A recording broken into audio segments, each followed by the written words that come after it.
I'm Asuka111. I started out as a freelance illustrator, mainly working on digital illustrations. Lately, I've been taking on more animation-related projects, including 3D modeling and producing music videos and promotional videos for various VTubers. I especially enjoy drawing cute girl characters. My style leans more anime-inspired than anything. I tend to focus on illustrations with a sense of story or strong character presence.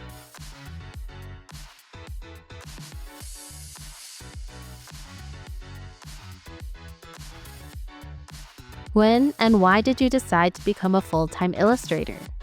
It goes back to my university days when I was studying mechanical engineering. In Thailand, students are usually required to do an internship around their third year. I interned at an engineering company and immediately realized this isn't for me. I don't enjoy this.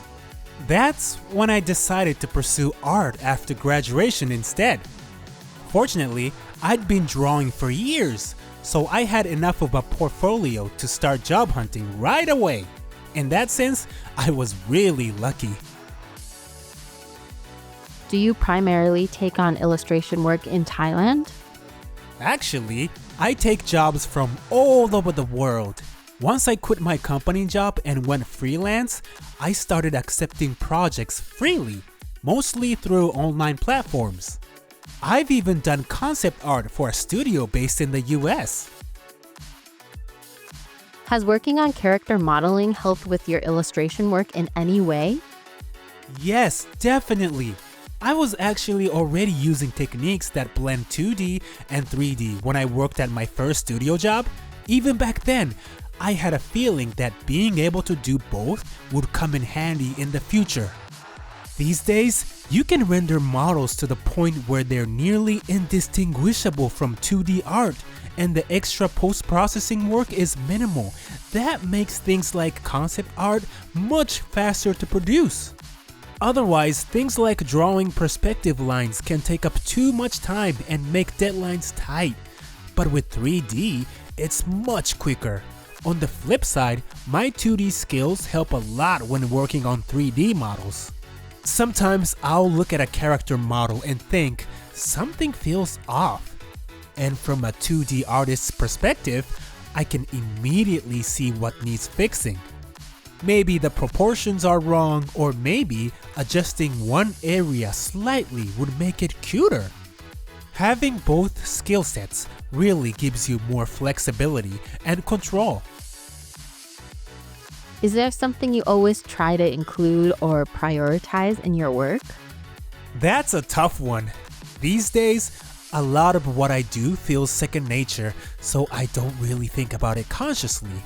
But if I had to choose one thing, I'd say I try to include a sense of story in my illustrations. There's already plenty of art out there that just features pretty characters, but I think what people really connect with is the story behind the image.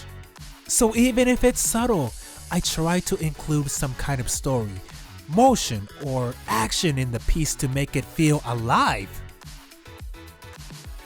When and why did you start using pixiv? At one point, I became interested in trying to sell my work at Comiket in Japan. Someone told me I should make myself a pixiv profile since pixiv is the main platform in Japan and Asia.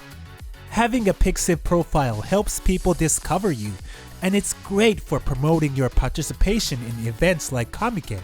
That's how I got started. What did you think of pixiv? It's a really fun platform. One of the things I like most is the top page, where you can see trending topics and tags. It gives you a good sense of what's popular in the Asian art community, and I've discovered so many new artists through the rankings. I've ended up following a ton of them. Also, there was a time when artists on pixiv would post tutorials in a single image, kind of like notes or visual guides on techniques they learned. I saved a bunch of them and secretly used them to improve my own work. Do you have any advice for artists who are still hesitant to post their work online? Honestly, I would recommend that they just start posting. You shouldn't compare yourself to others too much. If you draw something and never post it, no one will get to see it. No one will even know you're out there. But no matter if your art is good or bad, you should post it anyway. Maybe someone will become a fan and cheer you on as you grow. It's a step-by-step process. Maybe your first post won't be perfect, but the next one will be better, and the one after that, even better still. Do you have any advice for aspiring illustrators who might be watching this? If you want to be an illustrator like me, I'd say improve yourself every day. Always keep learning and practicing, and not just drawing. Any kind of knowledge can eventually connect back to your art. Even if something seems unrelated now, all kinds of knowledge can be useful down the line. For example, my engineering background wasn't a waste at all. Lots of the skills I picked up there still help me in my current work. Is there anything you'd like to try in the future, such as a new theme or genre? I'd love to create something like a short animation. I've been interested in animation for a long time, but 2D animation felt a bit out of reach for me, so I leaned more into 3D. Lately, I've been studying how to blend 2D and 3D and experimenting with things like motion capture. It's all work related, but also something I'm genuinely interested in. Lastly, do you have a message for your fans and viewers? To everyone who's been following my work, whether you're new or have been with me from the start, thank you so much. I hope you'll continue to follow me for a long time to come.